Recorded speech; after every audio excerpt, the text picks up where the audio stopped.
قد كفاني علم ربي من سؤالي واختياري.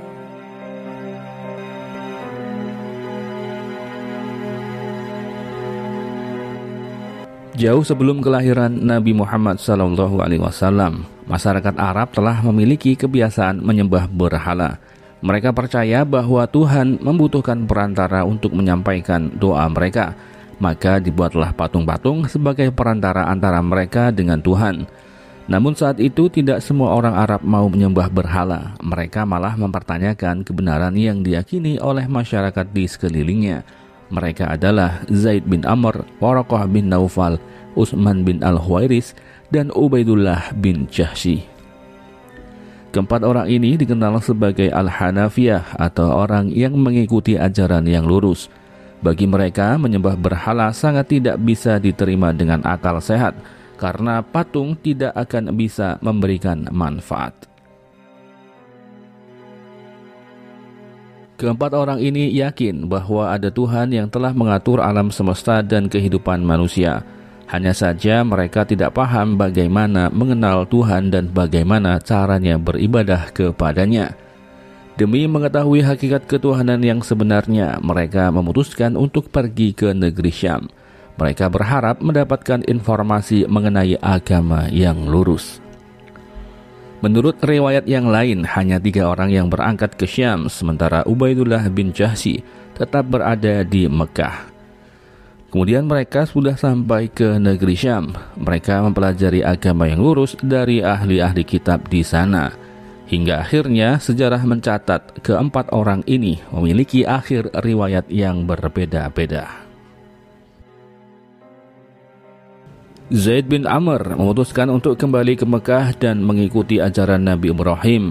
Namun sebelum ia sampai ke Mekah, ia dianiaya oleh sekumpulan orang sehingga ia wafat. Sedangkan Utsman bin Al-Huwairis memilih untuk mengakhiri pencariannya. Ia malah tergiur dengan jabatan yang ditawarkan oleh pemerintah setempat. Hingga akhir hidupnya ia tercatat sebagai penganut kepercayaan Romawi. Sementara Waraqah bin Naufal, ia adalah orang yang mengetahui tanda-tanda kenabian pada diri Muhammad SAW ketika Muhammad belum diangkat menjadi nabi. Namun sayangnya Waraqah bin Naufal tidak sempat memberikan kontribusi lebih terhadap Islam. Sebabnya kondisi Waraqah yang sudah tua renta menyebabkan ia sulit untuk berjuang secara fisik. Tidak lama setelah Nabi Muhammad menerima wahyu pertama, Waraqah meninggal dunia. Sementara Ubaidullah bin Jahsy lebih cenderung beruntung karena ia menyaksikan bukti kenabian dari Nabi Muhammad SAW. Bisa dibilang ia telah menemukan jawaban atas pencarian ajaran Tuhan yang benar. Sebenarnya pada awalnya ia dan Waraqah telah mengikuti ajaran Nabi Isa dan mereka telah meyakini akan adanya Nabi terakhir yang akan diutus sesuai dengan apa yang telah tercantum di Alkitab. Sehingga ketika Nabi Muhammad SAW diutus sebagai Rasul, Ubaidullah langsung memeluk Islam. Sebab ia paham betul bahwa inilah jalan kebenaran yang selama ini ia cari.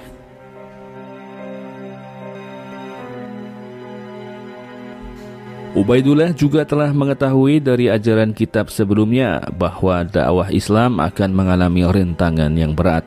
Dan benar, dakwah ajaran Islam yang dilakukan oleh Nabi Muhammad SAW mendapat rintangan dari kaumnya sendiri, yaitu suku Quraisy. Pada awal dakwah Rasulullah, mereka mendapati banyak siksaan yang luar biasa. Siksaan itu datang secara bertubi-tubi. Saat keadaan yang terus mencekam, Rasulullah SAW memerintahkan untuk hijrah ke negeri Habasyah. Karena di negeri tersebut terdapat seorang penguasa yang baik, walaupun pada saat itu belum memeluk Islam. Pada peristiwa hijrah pertama ini, Ubaidullah bin Jahsy ikut dalam rombongan dan juga istrinya. Sesampainya di Habasyah, mereka disambut baik oleh sang raja. Umat Islam diberi kebebasan untuk beribadah, sehingga umat Islam pun merasa nyaman berada di sana. Setelah beberapa lama tinggal di negeri Habasyah dengan nyaman, iman Ubaidullah mulai goyah. sehingga ia menyatakan keluar dari ajaran Islam dan masuk ke agama mayoritas penduduk Habasyah. Ketika Ubaidillah bertemu dengan umat Islam yang lain, ia menyatakan, "Saya telah menemukan jalannya, sementara kalian baru mencarinya." Umat muslim yang mengetahui hal tersebut menjadi terheran-heran dengan keputusan murtad dari Ubaidullah, sebab mereka tahu kalau Ubaidullah sebenarnya paham jika agama Islam adalah agama yang selama ini ia cari. Ironisnya, ketika Ubaidullah berpindah keyakinan, sang penguasa Habasyah justru mengikrarkan keislamannya.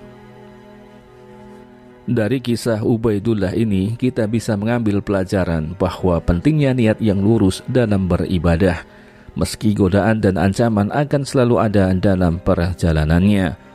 Selama umat muslim hidup di dunia, sudah pasti akan bertaburkan dengan ujian. Ujian tersebut bertujuan untuk melihat sejauh mana seseorang dalam bersikap dan mengambil keputusan.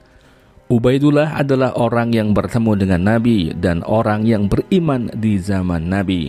Bahkan sejak jauh-jauh hari sebelum Muhammad diutus sebagai Nabi, Ubaidullah sudah mengetahui akan datangnya risalah yang lurus. Namun ternyata ketika sudah beriman, ia tidak dapat mempertahankan keimanannya. Ia tidak lulus dari ujian yang Allah berikan kepadanya.